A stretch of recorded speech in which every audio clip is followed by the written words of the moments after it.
আজকে আমরা সূরা আম্বিয়ার ৯৮ নম্বর আয়াত থেকে আলোচনা শুরু করছি। আল্লাহ রাব্বুল আলামিন বলেন, মুশরিকদেরকে লক্ষ্য করে বলছেন, ইন্নাকুম ওমা তা'বুদুনা মিন দুনিল্লাহ, নিশ্চয়ই তোমরা এবং আল্লাহ ছাড়া তোমরা যাদের ইবাদত করছো, হাসাবু জাহান্নাম, এরা জাহান্নামের লোকরি, জাহান্নামের ইন্ধন, তোমাদের দিয়ে জাহান্নামকে জ্বালানো হবে। আনতুম লাহা ওয়ারিদুন, তোমরা সবাই ওই জাহান্নামে অবতরণ করবে। সামনে আল্লাহ বলেন, লাউ কানা হাউরে আলিহাতাম মা ওরাদুহা, তোমরা যাদের ইবাদত করতো তারা যদি ইলাহ হতো, মাবুদ হতো, তাহলে তারা দোজখে নামতো না।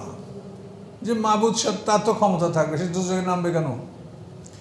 অকুল্লুন ফিহা খালিদুন, সবাই ওখানে অনন্তকালের জন্য থাকবে। যারা ইবাদত করতো তারাও, আর যাদের ইবাদত করা হতো দেবদেবী তারাও। লাহুম ফিহা জাফিরুন ওয়া হুম ফিহা লা ইয়াসমাউন, সেখানে তারা শুনতে পাবে শুধু শ্বাস প্রশ্বাসের আওয়াজ। ওহুম ফিহা লা ইয়াসমাউন, সেখানে তারা কিছুই শুনতে পাবে না। মানে কষ্টের তাড়নায় যে বড় বড় শ্বাস প্রশ্বাস করবে এগুলোই শুনতে পাবে, কিন্তু এছাড়া আর কিছু তারা শুনতে পাবে না। এখন এই আয়াতের উপরে আমরা একটু ব্যাখ্যা করছি। এই আয়াত যখন নাজিল হলো, আল্লাহ রসুল যখন বললেন যে তোমরা এবং তোমরা যাদের ইবাদত করো তারা সবাই জাহান্নামের ইন্ধন হবে, জ্বালানি হবে, তখন কাফেররা খুব আনন্দিত, মুশরিকরা আনন্দিত হলো যে আমরা খুবই খুশি যে আমরাও দোজখে যাব, আমাদের মূর্তিগুলোও যাবে, এবং আমরা যাদের ইবাদত করি অর্থাৎ ঈসা আলাইহিস সালাম, উযাইর আলাইহিস সালাম, এরাও তো আমাদের সাথে দোজখে যাবে। কেননা তোমরা যাদের ইবাদত করো এবং তোমরা, তাহলে এরাও তো আমাদের সাথে দোজখে যাবে, তাহলে আমার অসুবিধা কোথায়? তাদের সাথে আমরা দোজখে যাইতে রাজি আছি। এভাবে তার আনন্দ উৎসবও পালন করল। তো এখানে কথাটা হলো যে পরবর্তীতে আল্লাহ বলছেন যে তোমরা শুধু ঝগড়ার জন্য একথা বলছো, তোমরা বোঝো যে এখানে আল্লাহ কি বলছেন। এখানে ইন্নাকুম ওমা তা'বুদুনা, মা দ্বারা মানে যারা জ্ঞানহীন তাদেরকে বুঝায়, অর্থাৎ জড় পদার্থ, আর মান দ্বারা জ্ঞানী বুঝায়। তো এখানে তো আল্লাহ মান বলেন নাই, ইন্নাকুম ওমা তা'বুদুনা, অর্থাৎ তোমরা যে জড় পদার্থগুলি, পাথরের মূর্তি, কাঠের মূর্তি, মাটির মূর্তিগুলো জড় পদার্থ, এগুলি মা। আর মানুষ বোঝাতে হলে সেখানে মান ব্যবহার করতে হবে, আরবি ভাষা যেটা গ্রামার, মা এবং মান। তো এই জন্য আল্লাহ বলেন যে তোমরা অযথাই এই ধরনের তর্ক করছো, তোমাদের মাতৃভাষা আরবি, তোমরা অবশ্যই জানো যে মা কথা বললে সেখানে ঈসা আলাইহিস সালাম বা উযাইর আলাইহিস সালাম এর অন্তর্ভুক্ত হবে না। এটা জেনে শুনে তারপরও তোমরা ঝগড়া করছো। সামনে আল্লাহ বলেন, ইন্নাল্লাযীনা সাবাকাত লাহুম মিনাল হুসনা উলাইকা আনহা মুবআদুন, নিশ্চয়ই পূর্ব থেকেই যাদের জন্য কল্যাণ নির্ধারিত রাখা হয়েছে, উলাইকা আনহা মুবআদুন, তারা এই জাহান্নাম থেকে দূরে থাকবে। এই সমস্ত নবী রাসূল পয়গম্বর এরা পূর্ব থেকেই এদের জন্য আল্লাহ তাআলা কল্যাণ নির্ধারিত করে রেখেছেন। এরা আল্লাহর মুখলাস বান্দা, এরা কখনোই এই আগুনে প্রবেশ করবে না, তারা এর থেকে দূরে থাকবে। লা ইয়াসমাউনা হাসিসাহা, তারা এমন দূরে থাকবে যে তাদের পদধ্বনিও তারা শুনতে পাবে না। যে মানুষের মুখের কথা না, পায়ে চলারও একটা আওয়াজ, কারণ এরকম ক্ষীণ আওয়াজও এই জান্নাতবাসীরা শুনতে পাবে না। বরং হুম ফী মাশতাহাত আনফুসুহুম খালিদুন, তাদের মন যা চায় এরকম আনন্দের বিষয়বস্তু নিয়ে তারা জান্নাতে অনন্তকাল থাকবে। আপনার মন যা চায় তাই আপনি পাবেন। লাহুম মা ইয়াশাউনা ফিহা ওয়া লাদাইনা মাজিদ, আল্লাহ বলেন বান্দা যা চাবে আমি সব তাকে সরবরাহ করব, তারপর আমার পক্ষ থেকে আমি আরও নূতন কিছু সরবরাহ করব, যেটা এত উত্তম যে বান্দা সেটা চেনে না বা জানে না। এরকম বস্তু আল্লাহর পক্ষ থেকে সরবরাহ করা হবে, এবং জান্নাতবাসীদের গৃহে ফেরেশতারা আল্লাহর পক্ষ থেকে নিয়ামত নিয়ে দৈনিক অন্তত দুবার তারা অনুমতি নিয়ে, আল্লাহর পক্ষ থেকে নিয়ামত নিয়ে, অনুমতি নিয়ে জান্নাতবাসীদের বাড়িতে প্রবেশ করবে। লা ইয়াহজুনুহুমুল ফাজাউল আকবার, ফাজাউল আকবার হলো বড় শোরগোল, বড় হুড় হাঙ্গামা। তো আল্লাহ বলেন এই বড় সরগর বড় হুর হাঙ্গামা তাদেরকে চিন্তাগ্রস্ত করবে না, তারা এর থেকে চিন্তামুক্ত থাকবে। তারা জানে যে এগুলির মধ্যে আমাদের কিছু নাই, আমরা ওগুলোর মধ্যে আমাদেরকে আল্লাহ নেবেন না। তাতাল্লাক্কাহুমুল মালাইকাত, এবং ফেরেশতারা তাদের সাথে ক্ষণে ক্ষণে সাক্ষাৎ করবে। এই যে বললাম দৈনিক দুবার, তাতাল্লাক্কাহুমুল মালাইকাত, ফেরেশতারা ক্ষণে ক্ষণে আল্লাহর পক্ষ থেকে নিয়ামত নিয়ে তাদের সাথে সাক্ষাৎ করবে। হাযা ইয়াউমুকুমুল্লাযী কুনতুম তুআদুন, এবং এই হচ্ছে তোমাদের সেই দিন, যেই দিন সম্পর্কে আল্লাহ তাআলা দুনিয়াতে তোমাদেরকে প্রতিশ্রুতি দিয়েছিলেন যে আমার গোলাম যারা হবে তাদেরকে আমি জান্নাত দিব। ফেরেশতারা বলবে এই হচ্ছে সেই দিন যেটা দুনিয়াতে আল্লাহ তাআলা তোমাদের সাথে প্রতিশ্রুতি দিয়েছিলেন যে আমি তোমাদেরকে জান্নাত দিব, এই সেই জান্নাত। আল্লাহ বলেন ইয়াউমা নাতমিস সামাআ কাতাইয়িস সিজিলিল কুতুব, সেই দিন অর্থাৎ বিচারের দিনে, যেদিন বিচারের মাঠে আল্লাহ বলবেন সেই দিন। নাতমিস সামা, আল্লাহ বলেন আকাশকে আমি গুটিয়ে নেব, কাতাইয়িস সিজিলিল কুতুব, যেমন বই বাঁধাইকারী বড় একটা কাগজকে ভাঁজ ভাঁজ করে বই তৈরি করার জন্য ছোট করে হাতে নেয়। সেটা বড় কাগজ, এটাকে ভাঁজ করে করে ছোট করে একটা বইয়ের সাইজ করে সে হাতে নেয়। তা আল্লাহ বলেন এভাবে আমি আকাশগুলিকে ভাঁজ ভাঁজ করে আমার হাতে আমি নিয়ে নেব। কামা বাদানা আউওয়ালা খালকিন নুঈদু, যেভাবে আমি প্রথম সৃষ্টি করেছি পুনরায় আমি ওভাবেই আবার তাদেরকে সৃষ্টি করব। প্রথমবার যেভাবে আমাদেরকে ছোট্ট এবং উলঙ্গ মাটির থেকে আমাদেরকে সৃষ্টি করা হয়েছে, দ্বিতীয়বার আমাদেরকে ছোট্ট উলঙ্গ মাটির থেকে আমাদেরকে বের করা হবে। প্রথমবারের মতোই আমরা দ্বিতীয়বার সৃষ্টি হব। তো আল্লাহ রাব্বুল আলামিন এখানে আকাশের কথা বলেছেন, আর অন্য জায়গায় আল্লাহ বলছেন ওয়াল আরদু জামিয়ান কবজাতু ইয়াউমাল কিয়ামাতি ওয়াস সামাওয়াতু মাতবিয়াতুম বিয়ামিনিহি। সেখানে বলছেন যে আল্লাহ তাআলা হাশরের ময়দানে যখন বিচারের মাঠে আসবেন তখন 7 পৃথিবী তার বাম হাতে থাকবে এবং 7 আকাশ তার ডান হাতে থাকবে, এবং এই আকাশ দুটো আল্লাহ হাতে নিয়ে তখন প্রশ্ন করবেন লিমানিল মুলক, বলো সার্বভৌমত্ব কার, পূর্ণাঙ্গ মালিকানা কার, বলো লিমানিল মুলক, এই তো আকাশ পৃথিবীর মালিককে বলো। তখন সবাই বলবে লিল্লাহিল ওয়াহিদিল কাহার, যে একমাত্র আল্লাহ এক, তিনি অদ্বিতীয়, তিনি পরাক্রমশালী। এটা মানুষ সেদিন বলবে, কিন্তু সেই বলাতে কারো কোনো উপকার হবে না। যেহেতু মৃত্যুর ফেসটা এসে যাওয়ার পরে মানুষ যাই কাকুতি মিনতি দোয়া দরুদ যাই পড়ুক, এতে কোনো কাজ হবে না, ওর সময় শেষ।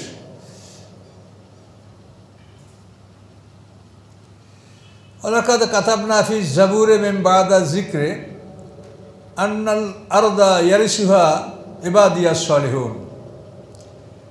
আল্লাহ বলেন আমি লিখে দিয়েছি ফি জাবুরে, আসমানি কিতাবের মধ্যে। জাবুর হলো লিখিত কিতাব। আমাদের এই কোরআনকে জাবুর বলা হয় না, যে এটা অলিখিতভাবে আসছে, আল্লাহ রসুলের অন্তরে আল্লাহ ঢেলে দিয়েছেন, আল্লাহ রসুল নিজ ভাষায় প্রকাশ করছেন। যে কিতাবগুলো লিখিতভাবে আসে সেগুলোকে জাবুর বলা হয়। আল্লাহ বলেন ওয়ালাকাদ কাতাবনা ফি জাবুরে মিন বাদি যিকরি, আমি সমস্ত লিখিত আসমানি কিতাবে উপদেশ বর্ণনা করার পর আমি ঘোষণা করেছি। কি ঘোষণা? আন্নাল আরদা ইয়ারিসুহা ইবাদিয়াস সালিহুন, নিশ্চয়ই আমার জমিনের ওয়ারিশ হবে নেককার বান্দারা। এখন এখানে অধিকাংশ তাফসীরকাররা বলেন আরদা মানে আরদে জান্নাত, অর্থাৎ জান্নাতের জমিন, জান্নাতের মাটি, এটার ওয়ারিশ হবে আল্লাহর নেককার বান্দারা, এতে কোনো সন্দেহ নাই। আর যদি আরদ মানে এই পৃথিবী মনে করা হয় তাহলে তো সেখানে সালেহিনরা ক্ষমতায় আসতে পারছে না। সালেহিনদের ভালো মানুষের পৃথিবী শাসন করার ইতিহাস তো খুবই সংক্ষিপ্ত। কাজে এই জন্য এখানে আরদ দ্বারা যারা আরদে জান্নাত অর্থাৎ জান্নাতের জমি, জান্নাতের ভূমি যারা বুঝিয়েছেন, এই কথাটাই এখানে যুক্তিসঙ্গত হচ্ছে যে আল্লাহর জান্নাতের জমিনের ওয়ারিশ হবে তার নেককার বান্দারা, ইবাদিয়াস সালিহুন, যারা সবসময় সৎকর্ম সম্পাদন করেছে, এই লোকগুলি জান্নাতের ওয়ারিশ হবে। ইন্না ফি হাযা বালাগাল লিকওমিন আবিদিন, এবং নিশ্চয়ই এর মধ্যে এই যে কথাগুলো বলা হলো, এই কথাগুলির মধ্যে হচ্ছে বালাগ মানে একটা প্রচার, এই যে কোরআনের বাক্যগুলি আপনারা শুনলেন, এই কথাগুলি কি বালাগ, অর্থাৎ একটা প্রচার লিকওমিন আবিদিন, ওই জাতির জন্য যারা আল্লাহর ইবাদত করে, আল্লাহর গোলামি করে, তাদের জন্য এই বাক্যগুলি, এই বাণীগুলি, এটা একটা প্রচার। আমা আরসালনাকা ইল্লা রাহমাতাল লিল আলামিন, এবং নিশ্চয়ই আমি আপনাকে সৃষ্টি করেছি সমস্ত সৃষ্টি জগতের রহমত হিসেবে। আল্লাহ রাসূল শুধু মানব জাতি না, সমস্ত জাতির জন্য তিনি রহমত। আল্লাহ ঘোষণা করছেন আমা আরসালনাকা ইল্লা রাহমাতাল লিল আলামিন, সমস্ত মাখলুকাতের রহমত হিসাবে আপনাকে আমি পৃথিবীতে পাঠিয়েছি। আপনার এই বিধান, এটা পৃথিবীতে প্রতিষ্ঠিত থাকে তো মানুষও সুখে শান্তিতে থাকবে, অন্যান্য প্রাণীরাও সুখে শান্তিতে থাকবে। আর মানুষ যদি নিজেরা সীমালঙ্ঘন করে তো অন্যান্য প্রাণীদেরও কষ্ট হয়। এই ঝড় বৃষ্টি যখন হয়, সাইক্লোন যখন হয়, যখন জলোচ্ছ্বাস হয়, তো এইসব সময় কিন্তু আমরা মানুষেরা যেরকম কষ্ট পাই, এরকম অন্যান্য প্রাণীরাও কষ্ট পায়। অনেক হরিণ মারা যায়, অনেক বাঘ মারা যায়, জঙ্গলের অনেক প্রাণী মারা যায়, অনেক সময় অনেক মাছ ধ্বংস হয়, অনেক প্রাণীর ক্ষতিগ্রস্ত হয়, অনেক গরু মহিষ গবাদি পশু মারা যায়। তো এই জন্য আল্লাহ বলছেন যে মুহাম্মদ সাল্লাল্লাহু আলাইহি ওয়াসাল্লামের এই বিধান যদি মানা হয় তো পৃথিবীতে সর্বস্তরে শান্তি বিরাজ করবে, আর যদি না মানা হয় তাহলে কষ্ট হবে মানুষেরও, কষ্ট হবে অন্যান্য প্রাণীরও। তাই আল্লাহ বলেন যে আপনাকে আমি সমগ্র সৃষ্টিকুলের জন্য রহমত হিসাবে, আপনাকে আমি কল্যাণ হিসাবে আপনাকে আমি পাঠিয়েছি। কুল ইন্নামা ইউহা ইলাইয়া, বলুন নিশ্চয়ই আমার কাছে ওহী আসতেছে, ওহীর মাধ্যমে আমাকে কোরআন আল্লাহ তাআলা দিচ্ছেন। সেই ওহীতে কী বলা হচ্ছে? আন্নামা ইলাহুকুম ইলাহুম ওয়াহিদ, নিশ্চয়ই তোমাদের মাবুদ হচ্ছে একমাত্র মাবুদ আল্লাহ তাআলা। সমস্ত ওহীর মূল সারমর্ম এটাই। আল্লাহ রাসূল মেরাজে সমস্ত নবী রাসূলদেরকে প্রশ্ন করছিলেন, তারাও একই কথা বলেছে যে আমাদেরকে আল্লাহ তাআলা শুধু লা ইলাহা ইল্লাল্লাহই বলেছেন, আর কিছু বলেন নাই। তো ইলাহু ওয়াহিদ আর লা ইলাহা ইল্লাল্লাহ একই কথা, যে নিশ্চয়ই তোমাদের ইলাহ, তোমাদের মাবুদ হচ্ছে একমাত্র মাবুদ আল্লাহ। ফাহাল আনতুম মুসলিমুন, তোমরা কি তার কাছে আত্মসমর্পণ করবে? আমরা বলবো নিশ্চয়ই আমরা আত্মসমর্পণ করব, আমরা আল্লাহর কাছে আত্মসমর্পণ করতে প্রস্তুত আছি। আমাদের জাতির পিতা ইব্রাহিম আলাইহিস সালাম আত্মসমর্পণ করেছিলেন, আমরা তার সন্তান, আমরা তারই মতো আল্লাহর দরবারে আত্মসমর্পণ করব, সারেন্ডার। এই সারেন্ডারের অর্থই হবে যে আপনি ন্যায়সঙ্গতভাবে চেষ্টা করেন, যদি ন্যায়সঙ্গতভাবে না পারেন তারপর আপনি জিদ করে সেটা জোর করে করার চেষ্টা করবেন না, তাহলে এটা সারেন্ডারের বিপরীত হবে। যতখানি সম্ভব to surrender the will and purpose to the will of Allah, আপনার ইচ্ছাটা আল্লাহর ইচ্ছার উপরে ন্যস্ত করবেন, যে আমি এটি ইচ্ছা করছি, এটা যদি আল্লাহ ইচ্ছা করেন তাহলে হবে, আর আল্লাহ যদি ইচ্ছা না করেন তো হবে না। তো আল্লাহ ইচ্ছা করে না বা অনুকূলে আমার পরিবেশ নাই, তারপরও জোর করে আমি এটা করবই, এরকম চিন্তা ভাবনা, এটা আত্মসমর্পণকারী মানুষের মধ্যে এটা যেন না আসে।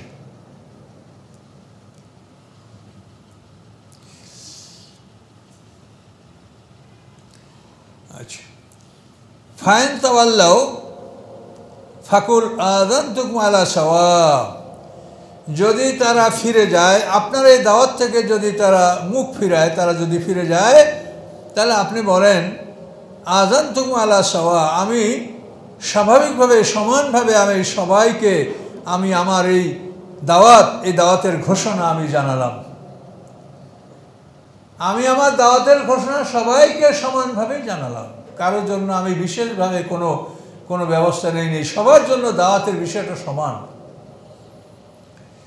ওয়ান আদরি আকারিবুম আম বাইদুন মা তুআদুন, এবং আমি জানি না তোমাদের সাথে যে আল্লাহ তাআলা প্রতিশ্রুতি দিয়েছেন যে বিচার করার জন্য একত্রিত করবেন, এই আল্লাহর ওয়াদাটা কাছে না দূরে, এটা আমি বলতে পারবো না।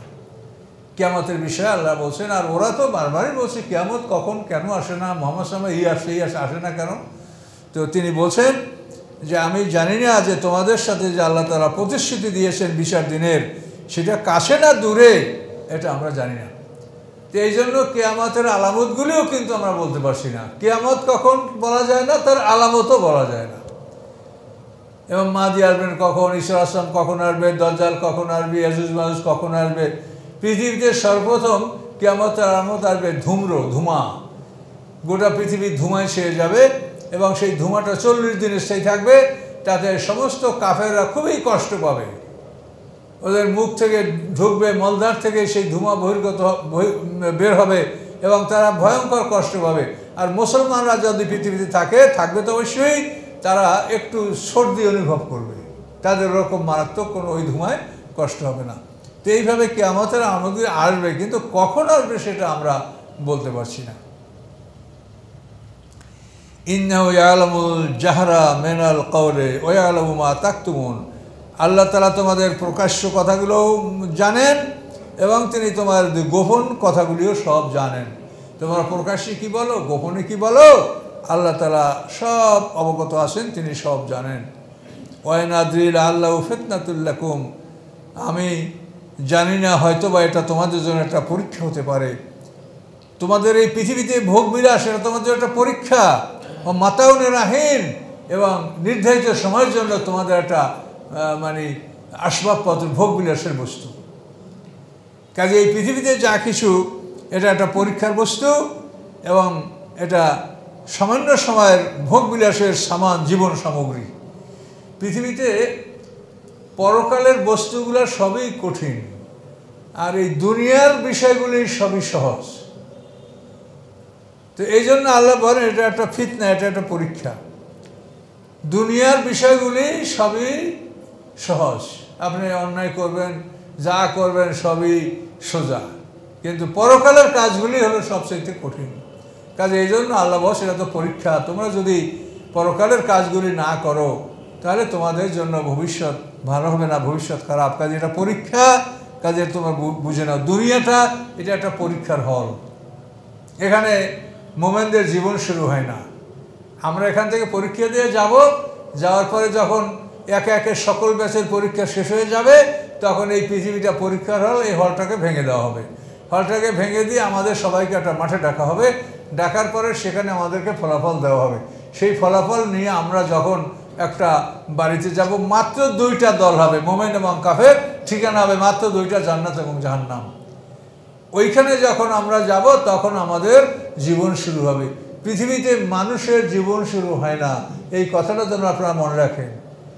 পৃথিবীতে মানুষের জীবন শুরু হয় না, পৃথিবী মানুষের জন্য পরীক্ষার হল। এখান থেকে পরীক্ষা দেওয়ার পরে আপনি ফলাফল পেয়েছেন, এইটার উপরে নির্ভর করে আপনাকে 2টার একটা ঠিকানা দেওয়া, জান্নাত দিবে না জান্নাত দিবে। এবং এই ঠিকানায় ঢোকার পরে কোটি কোটি বছর পর্যন্ত মানুষ বেঁচে থাকবে, মানুষ মরবে না। মানুষকে মরার জন্য সৃষ্টি করা হয়নি। আল্লাহর সৃষ্টি 3 ভাগে বিভক্ত: ক্ষণস্থায়ী, দীর্ঘস্থায়ী, চিরস্থায়ী। ক্ষণস্থায়ী হলো কুন ফায়াকুন। আল্লাহ যখন ইচ্ছা করেন কোনো সৃষ্টি করতে, আল্লাহ কুন ফায়াকুন, এটা হলো ক্ষণস্থায়ী। দীর্ঘস্থায়ী হচ্ছে আকাশ পৃথিবী। 6 দিনই আল্লাহ তাআলা আকাশ পৃথিবী সৃষ্টি করেছেন। সৃষ্টি শুরু করেছেন রবিবার, রবি সোম 2 দিনে পৃথিবী সৃষ্টি করেছেন। মঙ্গল বুধ 2 দিনে পৃথিবীর মধ্যে নদী, সমুদ্র, পাহাড় পর্বত সৃষ্টি করেছেন। বৃহস্পতি শুক্র 2 দিনে আকাশ এবং তার মধ্যে চন্দ্র সূর্য গ্রহ নক্ষত্র সৃষ্টি করেছেন। তো এভাবে শনিবার দিনে আল্লাহ কিছু করেন না, এই 6 দিনই আল্লাহ আকাশ পৃথিবী সৃষ্টি করেছেন। তা আল্লাহর সৃষ্টি 3 ভাগে বিভক্ত: ক্ষণস্থায়ী, দীর্ঘস্থায়ী, চিরস্থায়ী। মানুষ হচ্ছে চিরস্থায়ী। তো মানুষ চিরস্থায়ী, মানুষ সৃষ্টি করেছে 120 বছরে, কিন্তু এই 120 বছর কিন্তু কোরআনে উল্লেখ নাই।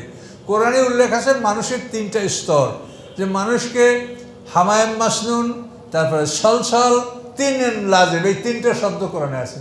হামায়েম মাসনুন হলো দুর্গন্ধময় কাদা। মানুষের অর্থাৎ আদম আলাইহিস সালামকে সৃষ্টি করার জন্য যে মাটিটা নেওয়া হয়েছে, ওই মাটিতে আমাদের মাটিও নেওয়া হয়েছে একসঙ্গে সব। নেওয়ার পরে ওই মাটিটা 40 বছর পর্যন্ত বৃষ্টির পানি দ্বারা ভিজানো হয়েছে। ভিজানোর পরে সেটা দুর্গন্ধময় কাদা, হামায়েম মাসনুন, এই কাদায় পড়েছে। এরপরে সলসল কাল ফাক্খার, দ্বিতীয় 40 বছরটা রৌদ্রে শুকনোর পরে সেটা কুমারের শুকনো হাঁড়ি পাতিলের মতো, যে ঠোকা দিলে ঝনঝন করে বাজে, এরকম সলসল কাল ফাক্খার। এরপরে ইন্না খালাকনাহুম মিন তিনিন লাজেব, এই 3 লাজেব হলো গাড়া কাদা, আঠালো কাদা, প্লাস্টিক কেলে।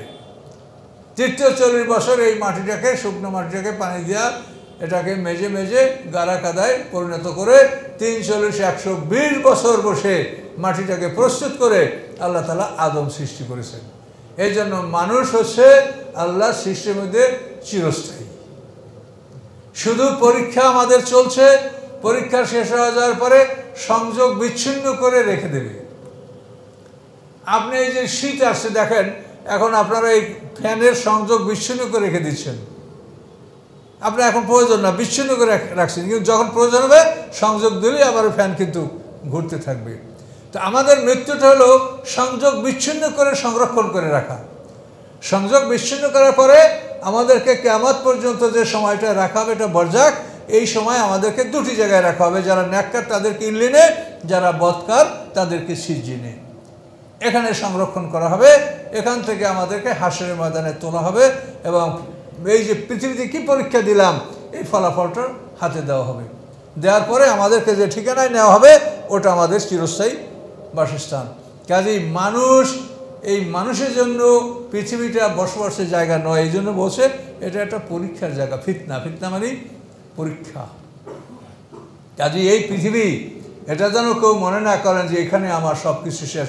আপনারা অবশ্যই মনে করেন না, কিন্তু কিছু লোক এটা করে। তার যদি না করতো তাহলে পৃথিবীতে তারা এত জুলুম অত্যাচার কেন করবে? এই যে জুলুম অত্যাচার দেখলেই বোঝা যায় যে আসলে এই লোক পরকাল বিশ্বাস করে না, যে আমি একটু পরেই আমি বিচারের সম্মুখীন হচ্ছি, একটু পরেই আমি বিচারের সম্মুখীন হব, এটা যারা বিশ্বাস করে তারা পৃথিবীতে জুলুম অত্যাচার থেকে বিরত থাকে।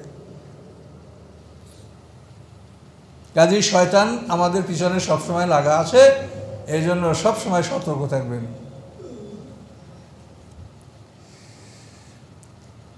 তো আল্লাহ তাআলা আমাদের মনের প্রকাশ্যে যা আমরা বলি, মনের মধ্যে লুকায়িত সব আল্লাহ জানেন। আল্লাহ বলেন যে মুহাম্মদ সাল্লাল্লাহু আলাইহি ওয়াসাল্লামের কথাটা এখানে কোরআনে আল্লাহ তাআলা তুলে দিয়েছেন, যে তিনি বলেন যে আমি জানি না যে এটা হয়তো তোমাদের জন্য ফিতনা, অবশ্যই ফিতনা, মাতাউ নেলাহিন, এবং নির্ধারিত সময়ের জন্য জীবন সামগ্রী। কাজে এখানে আপনি বেশি কিছু করার চেষ্টা করবেন না। কোনোভাবে আপনি এখান থেকে দুটো অবস্থায় যাবেন। এক হলো যে আপনি গোলাম হিসেবে আল্লাহর কাছে হাজির হবেন। ইনকুল্লু মান ফিস সামাওয়াতি ওয়াল আরদি ইল্লা আতার রহমান আবদা, সবাই গোলাম হিসেবে আল্লাহর কাছে যাবে। কাজে আমরা গোলাম হিসেবে তার কাছে উপস্থিত হব, আর উপস্থিত হব বেকালবিন সালিম। ইয়াউমা লা ইয়ানফাউ মালুন ওয়া বানুন ইল্লা মান আতাল্লাহ বেকালবিন সালিম। গোলাম হিসাবে উপস্থিত হতে হবে এবং রোগমুক্ত হৃদয় নিয়ে উপস্থিত হতে। রোগ কিন্তু আমাদের খুব চরম ব্যারাম। এই ব্যারাম নিয়ে ওখানে গেলে ভয়ঙ্কর থিয়েটার, অপারেশন থিয়েটার, জাহান্নাম। ওখানে আপনাকে মেরামত করা হবে। মেরামতযোগ্য হলে তো মেরামত করে বাইর করা হবে, আর মেরামতযোগ্য না হলে জাহান্নামের জ্বালানি হিসেবে ওখানে রেখে দিবে। কাজে এই জন্য সবসময় নিজেকে রোগমুক্ত রাখার চেষ্টা করবেন, কোনো রোগ যেন থাকে না অন্তরে। কোরআনে যেটা বলছে ফি কুলুবিহিম মারাদুন, ওদের অন্তরে ব্যাধি। এই রোগটা কি? এই রোগটা হলো মানে সমস্ত অপরাধগুলির রোগ। যেমন তার মধ্যে প্রধান যেগুলি বলা হয়েছে, মিথ্যা কথা বলা, ওয়াদা খেলাপ করা, আমানতের খেয়ানত করা, তর্ক বিতর্কে ফাহিশা কালাম ব্যবহার করা, এভাবে যত খারাপ কাজগুলি সবই রোগ, সবই ব্যাধি। নেশা করা ও অন্যায় করা, এক কথায় সমস্ত মানে কোরআন বিরোধী কোনো কার্যকলাপ, এগুলি সব রোগ ব্যাধি। ব্যাধি মুক্ত হয়ে আল্লাহর কাছে যেতে হবে। কাজে কোনোভাবে ব্যাধিগ্রস্ত অবস্থায় যেন আমরা ওখানে না যাই, এটা খেয়াল রাখতে হবে। সব রোগ ব্যাধি থেকে মুক্ত হয়ে পুত পবিত্র হয়ে আমরা যেন আমাদের ঠিকানায় রওনা করতে পারি। এভাবে সবাই মানসিকভাবে প্রস্তুত থাকেন। কাকে কখন ডাক দিবে বলা যাবে না, ডাক দিলেই বের হতে হবে। আর এতটুকু সময় দেবে না যে আমি একটু গুটিয়ে আসি, না, গুটানোর সময় নাই। কাজে এই জন্য আমরা এটা যেন বুঝে নেই যে পৃথিবীটা এটা আমাদের জন্য সামান্য একটা ভোগ বিলাসের জায়গা, এবং এখানে যা কিছু দেখা যায় এগুলো সব পরীক্ষার বস্তু। আর এখানে জিনিসগুলো সব খেলা তামাশা, এগুলি সব অস্থায়ী, এগুলি সব ধ্বংস হয়ে যাবে। এমনকি আমাদের জীবনটাও এটা খেলা তামাশার জীবনের মতো। এই জীবনটা বদলি করে আল্লাহ যখন দ্বিতীয় জীবন আমাদের বানাবে, সেই জীবনটার মধ্যে এখন যে সমস্যাগুলি দেখা দেয়, এই কোনো সমস্যা থাকবে না। এখন আমাদের মধ্যে জীবনে যে সমস্যাগুলি, এই দুর্বলতা, খাইলে প্রস্রাব পায়খানা, তাই কম খাবো না বেশি খাবো, অর্থাৎ এই ধরনের কোনো সমস্যা আমাদের দ্বিতীয় জীবনে থাকবে না। কাজে রোগমুক্ত অবস্থায় এখান থেকে আমাদের বিদায় হতে হবে। এটা সবসময় চিন্তা করেন যে আমার মধ্যে কোনো রোগ আছে নাকি। এবং প্রধান রোগ হলো মিথ্যা। মিথ্যা যদি থাকে তাহলে এইটার উসিলায় বহু রোগ আপনার আসবে। এই যে ডায়াবেটিস যেমন সকল রোগের উৎস, ওই রকম মিথ্যা হলো সকল পাপের উৎস। সকল পাপের কেন্দ্রস্থল হলো মিথ্যা। কোনো অবস্থায় মিথ্যা এই অভ্যাস রাখা যাবে না। সত্য বলার চেষ্টা করতে হবে, পরিবেশ সৃষ্টি করতে হবে, পারিবারিকভাবে যেন সবাই সত্য কথা বলে, এটার একটা পরিবেশ সৃষ্টি করতে হবে। পারিবারিকভাবে আপনারা এই পরিবেশ সৃষ্টি করবেন। প্রথমে এই পরিবেশ সৃষ্টি করার জন্য আপনাকে একটা বন্ধুসুলভ মানুষ হতে হবে। পরিবারে যারাই আসে তারাই যেন আপনাকে একটা বাঘের মতো মনে না করে যে এই বাঘ ঢুকছে ঘরে। আপনি একেবারে খুব বন্ধুসুলভ, ছেলে মেয়ে স্ত্রী যাই আপনার পরিবারভুক্ত আসে সবাই যেন আপনাকে খুবই স্বাভাবিক মনে করে, যে একটা ভুলভ্রান্তি হয়ে গেলে বা একটা ক্ষতি হয়ে গেলে তার কাছে বললে সে রাগ করবে না। আর যদি আপনি একেবারে বাঘের মতো মানুষ হন, তো একটা ক্ষতি হয়ে গেলেই আপনার স্ত্রী মিথ্যার আশ্রয় নেবে, বা আপনার মা বা ভাই বোন যদি ছোটো থাকে ওরা মিথ্যার আশ্রয় নেবে, এইটা হারিয়ে গেছে বহু কিছু নানাভাবে আপনাকে চলে বলে আপনার সাথে তারা একটা আপোষ করার চেষ্টা করবে। আর আপনি যদি খুব স্বাভাবিক মানুষ হন তাহলে কিন্তু এই ভয়টা তাদের মধ্যে থাকবে না, এবং তারা ক্ষয়ক্ষতি ভালো মন্দ যা হয়েছে এটা সব মন খুলে তারা বলে ফেলবে।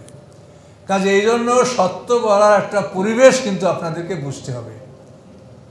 আপনি সবাইকে আদেশ করবেন, নিষেধ করবেন, কিন্তু তারপরও আপনি যেন একটা ভয়ঙ্কর মানুষ না হন।